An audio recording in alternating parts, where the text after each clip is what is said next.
Hey guys, this is Dr. Bert. We're starting something new called Ask Dr. Bert. We've had patients call in and family call in asking for help with conditions that they're having, and we thought that on YouTube this might be the best way. So this is case number one for Jessie. Jessie writes in to us and says, I've been having mild low back pain for more than a year, but can feel it coming from my hips. When she walks for long distances or sits for any long length of time traveling, her pain increases. The past several months it has gotten worse and more pain directly in her hips. I tried some yoga stretches for my low back and my hips, but I think I need to do some strengthening exercises. Please advise. She does have TheraBands.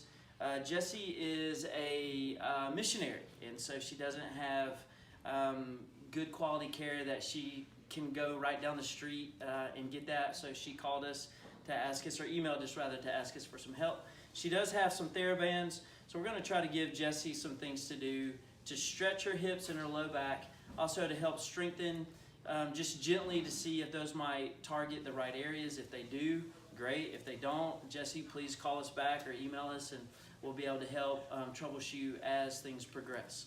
We're going to start with stretches first. So the first thing we're going to do is, in a sitting position, we're going to do what's called the gentleman's stretch. There is a video on our YouTube channel for the gentleman's stretch.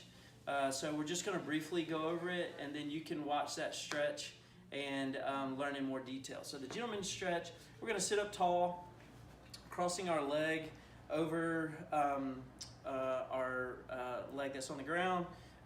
My ankle is on top of my knee. We're going to sit up tall and we're just going to lean forward. We're not going to let our spine bend. We want to stay tall like a tree and just lean forward. Hip hinging is what it's called. Just hinging at our hips, not our spine. You're going to feel this in your butt. You're going to feel this in your glutes. You're going to sit up nice and tall, lean forward. You're going to feel this huge stretch up and through here. That's the gentleman's stretch. You can pull the knee to the opposite shoulder as well, or you can lean that way. Right shoulder, left knee. You can go left shoulder, right knee. So those are some different variations of the gentleman's stretch. The next one we're going to do is called the cheerleader. Cheerleader stretch is done. You can do it on like the arm of a couch. You can do it on your bed. You can do it on the couch or on a table, coffee table, something with a little bit of height. You're going to cross your leg on the surface, the arm of the couch or whatever, and then you're going to try to bend down and lean over your leg. This also is on our YouTube channel, so go check this one out as well. I'm not going to spend a lot of time on this because we've done a good job dissecting this one in other videos. So that would be the second stretch, the cheerleader stretch. Another stretch is one called the doorway stretch for your QL. Quadratus lumborum. So what we're going to do is we're just going to get in a doorway with our pelvis and our belly button facing the same direction as the door facing. We're just going to lean away, feeling just a good stretch in our side. Top arm, you can slide it down and get a deeper stretch. Keep sliding it down. Try to keep your pelvis pointed straight forward. Another way to alter this is you can turn your belly button toward the door, stretch at an angle, kind of pulling away from the door frame, excuse me. So that's the doorway QL stretch. It's another great stretch for the low back, for the hips. One of the other stretches we had talked about is the broad back Ming stretch. This is an easy stretch. It's good for your hips. It's good for your low back as well. Broad back Ming, you're going to get on all fours. You're going to get like a judo chop hand. You're going to go across midline, across your body. You're going to sit back. Let all these muscles feel a good stretch. As you try to sit back on your heels, you're really trying to drive your hips toward your heels. Coming across, keeping that contact, really just trying to find a good broad back stretch all the way up and through here. So one other stretch is for your glutes, for your hip. It's called the quadruped glute stretch. Again, you're going to be on all fours. You can cross your ankles or don't cross them, it doesn't really matter. You're just going to actually just kind of like sag or wag your hips to the side, trying to drive your hip at an angle to feel a stretch on the sides of your hips, in your glutes. You're going to hold all these stretches for 4 or 5 seconds. You're going to do them 4 or 5 times, and you're going to repeat that 4 or 5 times a day. So we don't want to stretch for long periods of time. We just want very short periods of stretching. We just want them multiple times a day. If you stretch all morning, it's got all day to shorten. If you stretch at night, it's got all night to shorten. So periodically throughout the day, we just want 4 or 5 stretches, hold it for 4 or 5 seconds, and do that 4 or 5 times a day. So those are some great stretches for your hips and your low back. Now we're going to get into some strengthening exercises for your hips.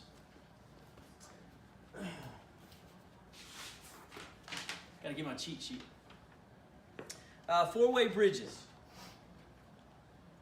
You can do bridges in 4 different ways. I'll demonstrate them for you. They target different muscles within the hips, and I want you to do them all. You can do them with your TheraBand. You can do them without your TheraBand. But because you do have TheraBand, I'm gonna go ahead and demonstrate that now. Okay. What we're gonna do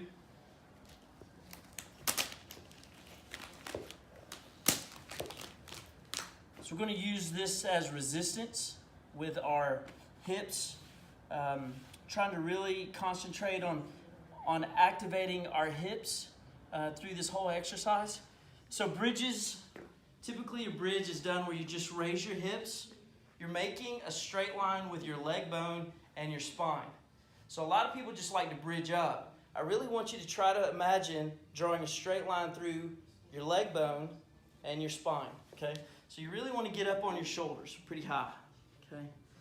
But there's 4 different ways to do this. You can do this with your knees together and your feet together. Just bridge up. You can do it with your knees together and your feet apart, bridge up.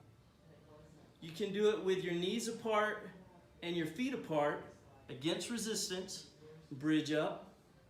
Or you can do it with your feet together, your knees apart, against resistance, and bridge up. Again, these different positions are going to target different muscles within your hips. I want you to do all 4. You're going to do 3 sets of 10 in each position. So lots of bridges, okay? So these are the first thing I want you to do. You're going to do them every day, okay? And you're going to do that for 2 weeks. Trying to build some endurance, trying to build some strength in your hips, okay? Next, we have what are called crab walks.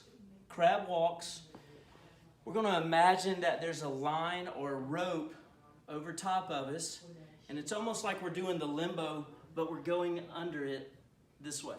We want to stick our butt back, we're on our heels, we're in this squatted position, and what we want to do is try to stay low underneath that rope the entire time. So we're just in this squatted position, just going side to side. We're going to go back and forth. This is more of a crab walk, okay?